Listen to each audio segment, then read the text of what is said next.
So guys, hello. Pupunta kami ngayon sa Unisan. Kasi doon lang mabibili daw yung project ng kapatid ko. Bibili namin siya ngayon ng project. Gagamitin na kasi siya bukas. At baha sa dadaanan, papunta sa Unisan. Kaya, aware naman kami. Lulusong kami. Siguro mga ganito lang naman. Unti lang naman. Kaya, okay na. Hindi kami nakakagala kasi puro ulan. Kaya kahit walang bagyo, baha doon.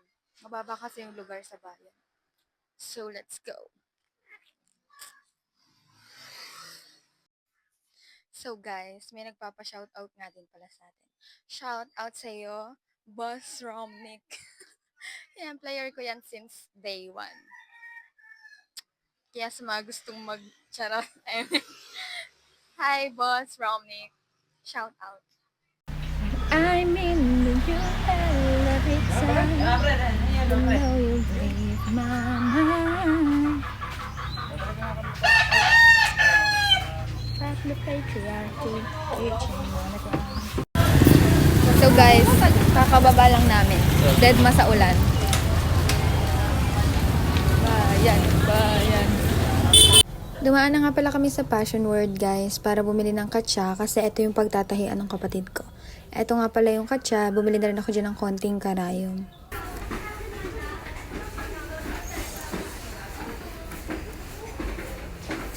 Ito na ang baha guys. Doon lang kami pupunta sa kabila dito. Pero ganyan siya. So may tapos, pwede kayo magbangka dito. Ayan, ganyan. O, diba?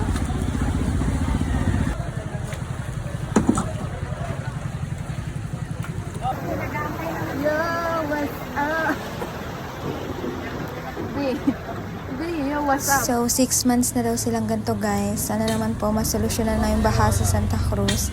Nagkakaroon na rin po ng mga isda. Malaki na rin yung mga isda dyan, guys. Unisan lang po kami. Ganito lang siya kalapit guys. Malalim lang talaga yung bahay. Parang magtutuhod na dito. Kala ko ready ako maglakad kaso madulas. Ang dami kasing tao nakakaya pag maglalakad.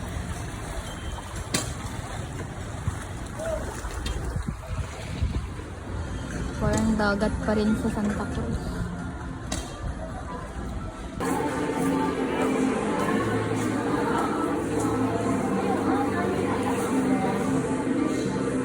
Ito guys, yung nakita namin. Ito yung mga choices. Ang cute. Diba? Pero mas bet ko to. Kasi ang dami niya. Parang ito na yung bibiling ko. Ito yung isa. Pero ang cute din ito ah. Pero mas maganda to. Ito na lang bilhin natin. Let's go.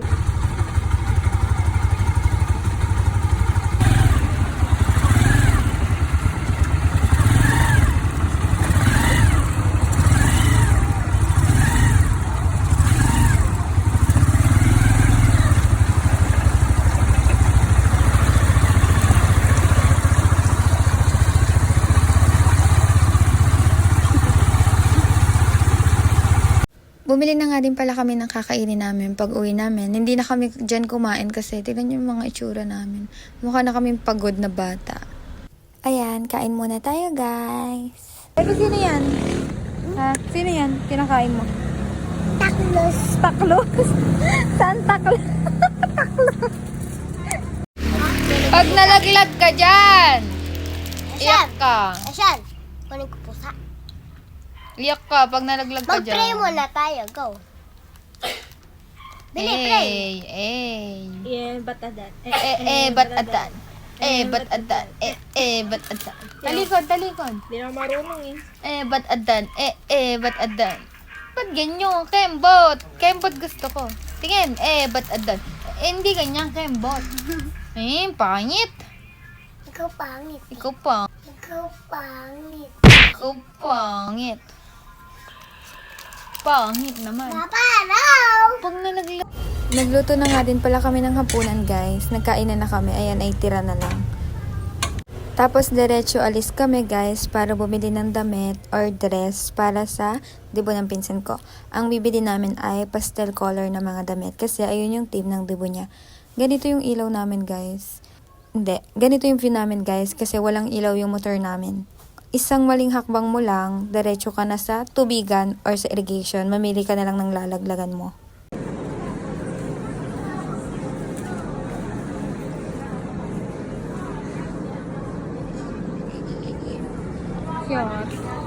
Ayun, nakailang sukat na ako guys, pero wala akong magustuhan kasi pala, kala ko matataba ako dun sa mga damit. Yun pala, yung salamin yung talagang nagpapataba kasi mukha kang pandak dun sa salamin nila. So, hindi ko makita kung bagay ba siya sa akin kasi mukha nga siyang mataba tingnan lagi. Ayun, ang dami kong sinukat dyan pero mukha talagang mataba siya tingnan lagi sa akin. Kaya, ang ending, wala talaga akong nabili dyan. Ito yung pangatlong sinukat ko. Simple lang siya, maganda siya. Pero as I said guys, ang taba niya tingnan. Kaya, ending talaga walang napili. So, next ulit tayo. Life update. Pagod na sa buhay. Pero, sa mall pa rin kami. Pagod na pagod. Kung ba naman libutin buong mall, kakahanap ng damit. Kasalanan mo to, maningning. Nakahanap kami, pang isa lang. Isang top. Wala pang baba. Namimili pa rin kung dress or shirt lang. Tulugan na guys. Kaya yung damit ko na. So guys, uwi na kami. Biyahe lang kami. Ay hindi. Motor muna kami. Bye! Guys! Walang naman nakauwi! Ika'y namatay na buhay muli para mundo niligtas! Patawarin mo maging... Bahala na kung magsusatubigan. Ayan naman yung kamay nito sa gilid namin. Baka mag-shoot kami sa tubigan. Guys, kung saan kami pulutin na to.